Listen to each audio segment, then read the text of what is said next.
जी sir. तुम्हें नहीं लगता कि अग्नि से आदमी पैदा नहीं होता? तो एक्स वाई गुणसूत्र ऐसा भी कुछ होता है? इतिहास की जो पुरानी कहानियां हैं वो संकेतों में समझाई गई है। पृथ्वीराज चौहान का नाम सुना होगा? पृथ्वीराज चौहान के दरबार में एक राइटर थे, उनका नाम था चंद्रबरदाई। क्या नाम था? क्या नाम है? बोर्ड पे देख के नोट। चंद्रबरदाई, चंद्रबरदाई। क्या नाम है? चंद्रबरदाई। वास्तव में नाम चंद्रबरदाई नहीं है, वास्तव में इस बंदे का नाम था पृथ्वी भट्ट। क्या नाम था? तो कोई पूछेगा भाई चंद्रबरदाई का एक और नाम क्या था, तो क्या नाम था? पृथ्वी भट्ट। किसके दरबार में चंद्रबरदाई? पृथ्वीराज। तो पृथ्वीराज पे एक बुक लिखी, उस बुक का नाम है पृथ्वीराज रासो। क्या नाम बुक का? जैसे कल हम प्रताप रासो पढ़ रहे थे, वैसे इस बुक का नाम क्या हो गया? पृथ्वीराज रासो। किसने लिखी पृथ्वीराज रासो? चंद्रबरदाई का एक और नाम क्या है? पृथ्वी भट्ट। और चंद्रबरदाई अपनी इस बुक पृथ्वीराज रासो में लिखते हैं कि किसी समय आबू पर्वत पर, कौन से पर्वत पे? आबू पर्वत पर एक ऋषि रहते थे, उनका नाम था वशिष्ठ। कौन से ऋषि रहते? वशिष्ठ नाम के एक ऋषि रहा करते थे। हमने बीच में भी मैंने कभी यूं बातें की होगी कि पहले जो ऋषि मुनि रहा करते वो यज्ञ करते। क्या किया करते? यज्ञ करते। जब तक मूर्ति पूजा नहीं आई थी ना, तो भगवान को राजी करने का तरीका था यज्ञ। आज आज आपको कहना हो भाई आपको भगवान को राजी करना है कि प्री पास करवा दे, तो मूर्ति के आगे जाके हाथ जोड़ते हैं कि महाराज आपके मैं प्रसाद चढ़ा दूंगा, जैसे तैसे करके क्या करवा दो, करते हैं अपने। आज भगवान को राजी करने का अपना माध्यम क्या है? मूर्ति। क्या है? मूर्ति। तो मूर्तियां तो आदमी बहुत बाद में बनाने लगा होगा। ये तो है नहीं कि मनुष्य सभ्यता का विकास हुआ और उसने मूर्ति बना ली। मूर्तियां बहुत धीरे धीरे बनी। तो जब तक मूर्ति पूजा नहीं थी तब तक भगवान को राजी कैसे करते थे? तो क्या किया करते? यज्ञ। क्या करते? यज्ञ में आहुति देते हैं। क्या देते हैं? आहुति का मतलब होता है बुलाना, आहूत करना। आहूत करने का मतलब क्या होता है? देवताओं को बुलाते थे, हे देवताओं आओ ये काम करके जाओ, है ना? एग्जैक्टली तो ऐसा मानते थे कि यदि हम सही ढंग से यज्ञ करेंगे तो देवता को काम करना ही पड़ेगा। अब तो अपने ये कहते हैं ना कि भाई अपने तो भक्ति करो, भगवान फल देगा नहीं देगा वो भगवान पे डिपेंड करता है। वो कहते हैं भगवान पे थोड़ी, हम पे करता है। यदि हमने पूजा ढंग से की है तो भगवान को फल देना पड़ेगा। तो वो कहते हैं आहूत करते हैं हम, तो भगवान को बुलाते हैं। तो यज्ञ क्या करते? आज दिन तक करते हैं हम, आज दिन तक करते हैं। मैं कहता हूं आज भी गांव में बरसात नहीं होती, यज्ञ करते हैं। क्या करते हैं? कैसा भी यज्ञ करो। और 99.99% मामलों में ऐसा होता है कि बारिश हो जाती है। और हमें लगता है अरे यार ये बड़ा फंडा सही है, अगली बार फिर जब बरसात नहीं होगी हम वापस क्या करेंगे? हम वापस यज्ञ करते हैं। तो आज भी हम इन चीजों को मानते हैं। तो आबू में एक ऋषि रहते हैं, ऋषि का नाम क्या है? वशिष्ठ। और वो इस आबू पर्वत पर क्या करते थे? यज्ञ। अच्छा, यज्ञ में क्या जलानी पड़ती है? अग्नि। अग्नि जहां जलाते हैं उसको हम बोल सकते हैं अग्निकुंड। क्या बोल सकते हैं? अग्निकुंड हो गया ना, कुंड। कुंड बना लिया, कुंड तो समझ गए, अग्निकुंड बना लिया, फायर अल्टार। तो अग्निकुंड हुआ करता था। अब एक दिन ऋषि अपना यज्ञ करने के लिए बैठे, यज्ञ करने के लिए बैठे। यज्ञ में क्या होगा भाई? लकड़ियां जलाएंगे, लकड़ियां जला के आंखें बंद करके मंत्र बोलो, आप यही किया जाएगा।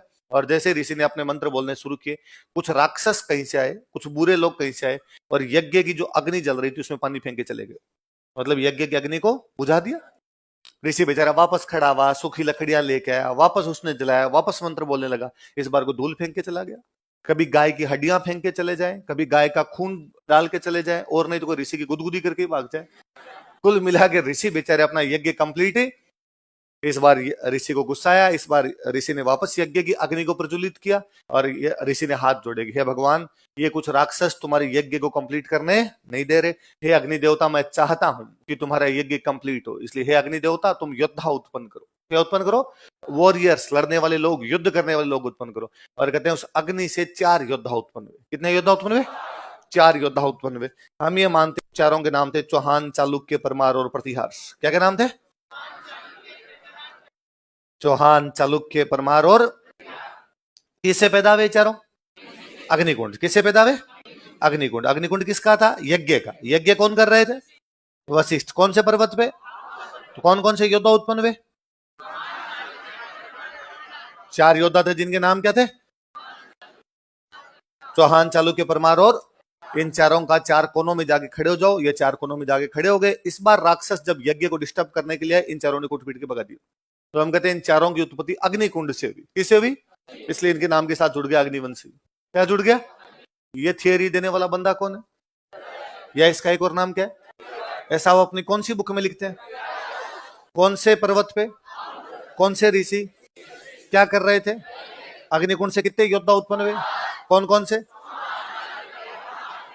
चौहान, चालुक्य, परमार। और इन सालों में थोड़ा कम हुआ है, किसी टाइम ये आरपीएससी और यूपीएससी का पेटेंट क्वेश्चन था कि इनमें से कौन से राजपूत वंश की उत्पत्ति अग्निकुंड से नहीं हुई है?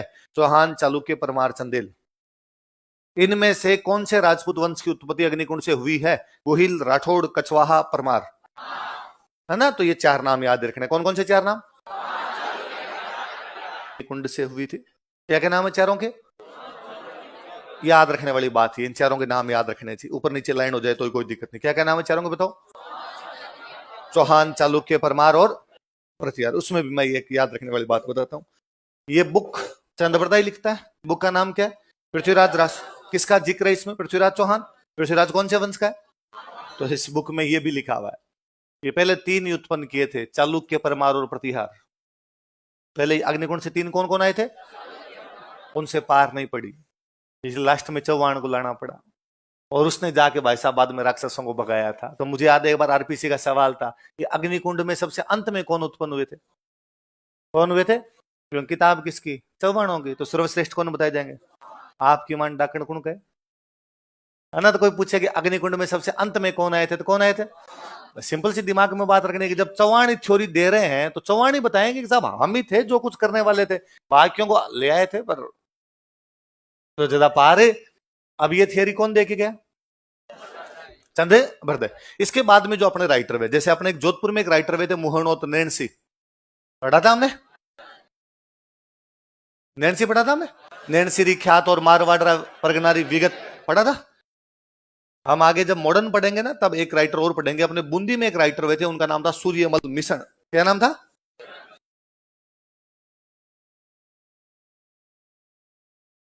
क्या नाम बोलो देखे बोर्ड पे देख के। सूर्यमल, नोट मिश्रण। चंद्रबरदाई नहीं, चंद्रबरदाई। सूर्यमल मिश्रण नहीं। तो कौन कौन दो राइटर बताओ देखे? इन्होंने भी कहा कि भाई चंद्रबरदाई जो बात करके गया वो सही है। तो चंद्रबरदाई की बात का समर्थन कौन कौन करता है? लिखो, इसे में लिखो। मुहणोत नैन्सी तथा सूर्यमल मिश्रण ने भी इस सिद्धांत का समर्थन किया था। मुहणोत नैन्सी एंड सूर्यमल मिश्रण ऑल्सो सपोर्टेड दिस थियरी। अग्निकुंड का सिद्धांत का दो या अग्निवंश का सिद्धांत का दो, एक ही बात है ना? अब कोई आपको यह पूछेगा इनमें से कौन से विद्वान व्यक्ति ने अग्निकुंड के सिद्धांत का समर्थन नहीं किया था? चंद्रबरदाई, मुहणोत नैन्सी, सूर्यमल मिश्रण, गौरी शंकर हीराचंद ओझा। गौरी शंकर हीराचंद ओझा ऐसी कोई भी बात करते, क्या सिद्धांत है? अग्निकुंड का सिद्धांत। क्या सिद्धांत है? तो आपसे मेंस में भी पूछा जा सकता है अग्निकुंड के सिद्धांत के बारे में क्या जानते हो, बता सकते हो कि यह सिद्धांत चंद्रबरदाई या पृथ्वी भट्ट द्वारा अपनी कौन सी पुस्तक में दिया गया? पृथ्वीराज रासो। उसके अनुसार कौन से ऋषि यज्ञ कर रहे थे? ऋषि वशिष्ठ। कौन से पर्वत पे? और उसके यज्ञ के अग्निकुंड से कितने राजपूत वंश उत्पन्न? कौन कौन से? इसका समर्थन किसने किया? एक तो मोहन और तो नैन्सी, और एक किसने किया? फ्री में कोई आपसे ये क्वेश्चन पूछेंगे आबू पर्वत पे कौन से ऋषि ने यज्ञ किया था? यज्ञ के अग्निकुंड से कितने राजपूत वंश उत्पन्न हुए थे?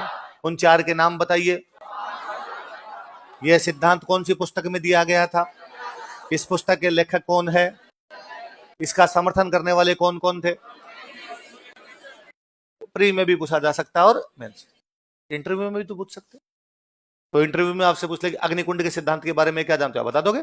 आप कह दोगे कि सर ये चंद्रबरदाई या पृथ्वी भट्ट ने अपनी बुक पृथ्वीराज रासो में दिया था और इसके अनुसार आबू पर्वत ऋषि वशिष्ठ यज्ञ कर रहे थे। यज्ञ का अग्निकुंड को राक्षस बार बार आके दूषित करके चले जाते, इसलिए यज्ञ की रक्षा के लिए चार योद्धा उत्पन्न किए गए। उनके नाम चौहान, चालुक्य, परमार और प्रतिहार है। ऐसा माना जाता है कि इनमें सबसे अंत में कौन आए थे? चौहान। और इस बात का समर्थन और कौन कौन करते हैं ये बताओगे? जैसे आपने आंसर दिया अगले दिन का शाबाश, थू थू, अरे यार पूरा याद है, सब कुछ याद करके।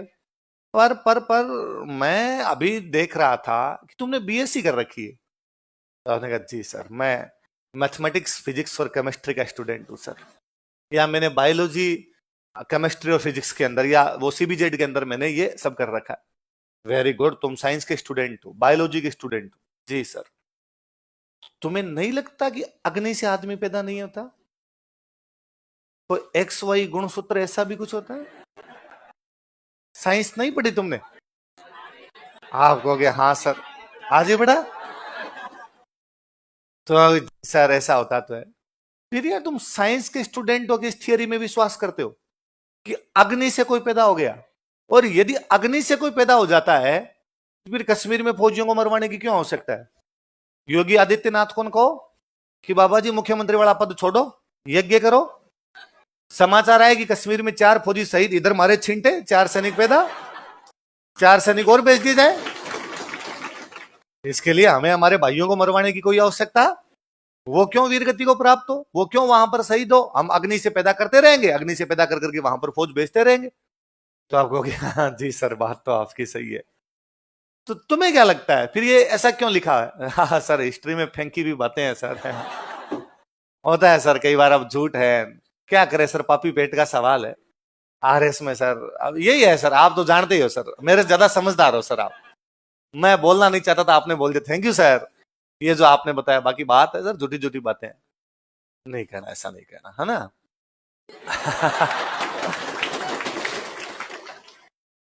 इतिहास की जो पुरानी कहानियां हैं वो संकेतों में समझाई हुई है। ये समझाई हुई है, सिंबॉलिक इंपॉर्टेंस है उनका, अलग वे के अंदर वो बातें की है। उन लोगों के बात करने का तरीका, उन लोगों के समझाने का तरीका अलग प्रकार से था। संभवतः ऐसा हुआ है क्योंकि भारत देश यज्ञ किया करता था, क्योंकि भारतीय संस्कृति यज्ञों में विश्वास किया करती थी। प्राचीन काल में भारतीय राजा महाराजा आपस में बहुत ज्यादा लड़ने लग गए थे, हर छोटी छोटी बातों के लिए उनमें युद्ध हो रहे थे। 2 बंदे आए, उनको बड़ा अजीब लगा, एक बुद्ध और एक महावीर। कौन कौन 2 बंदे? वो दोनों राजा के बेटे थे, और उनको लगा यार अपने तो मामा जी, फूफा जी, भाई साहब, चाचा जी सब आपस में लड़ते हैं, कभी वो इसको मार देता है, कभी उसको मार देता है, और इसमें कितना नुकसान है। किसान खेती नहीं कर पाते, व्यापारी व्यापार नहीं कर पाता, साधारण आदमी जी नहीं पाता, महिलाएं बच्चे भुगतते हैं, जिनके घर में लोग वीरगति को प्राप्त होते हैं उनकी क्या दशा होती है, और ये हम सभी बंद करना पड़ेगा। उन दोनों ने अहिंसा का सिद्धांत दिया, बुद्ध भी यही बात कह के गए और महावीर भी।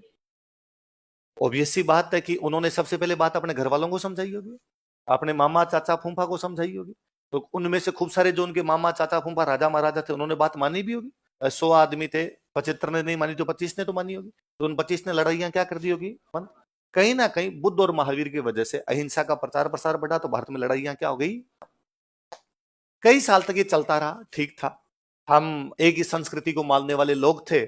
हमारे में लड़ाइयां इस वजह से थी कि कोई राजा कहता कि ये जमीन मेरी है तो जमीन के लिए लड़ाई कर लेते, ये टैक्स मैं लूंगा तो इसके लिए लड़ाई कर लेते। लड़ाइयों के कारण ये थे। मध्य काल में एक नई संस्कृति, एक बाहर से आई हुई संस्कृति हम पर दस्तक दे रही थी। अरब के लोग अपने इस तरफ आ रहे थे, और उनका और हमारी संस्कृति का आपस में कोई लेना देना नहीं था। हम मूर्ति पूजा करने वाले लोग थे, वो मूर्ति पूजा को हराम मानते थे।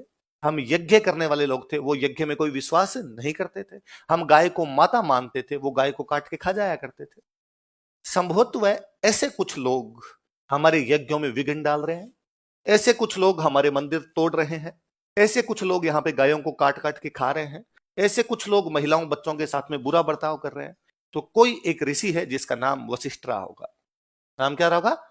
वो आबू पर्वत पे रहता होगा। उसने उन 4 लोगों को बुलाया होगा जो क्षत्रिय हैं, राजा हैं, पर अब लड़ाई झगड़ा ज्यादा करते।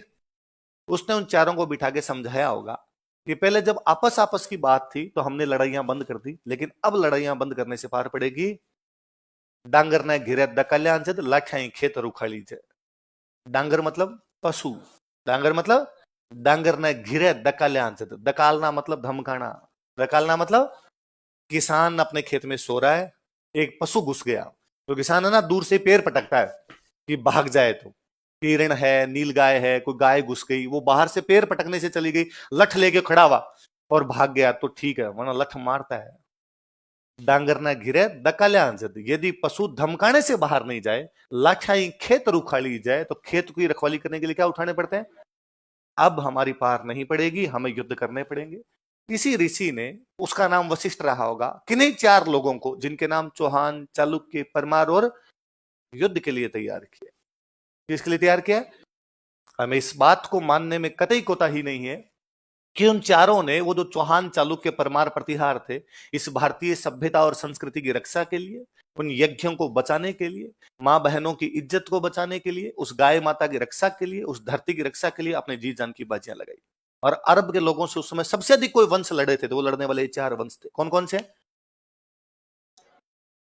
कहानी इतना बता रही है कि ये 4 योद्धा है जो यज्ञों की रक्षा कर रहे हैं। किसकी रक्षा कर रहे हैं? यज्ञ में अग्नि अब तक बुझ रही है, यज्ञ की अग्नि को कोई जलाए रख रहे हैं, तो वो 4 कौन है? हमेशा मानते हो अग्नि की रक्षा कर रहे हैं, तो हमने अग्निकुंड का सिद्धांत दे दिया। हमने इस बात को जोड़ ऐसे दिया कि अग्नि से पैदा हुए ना।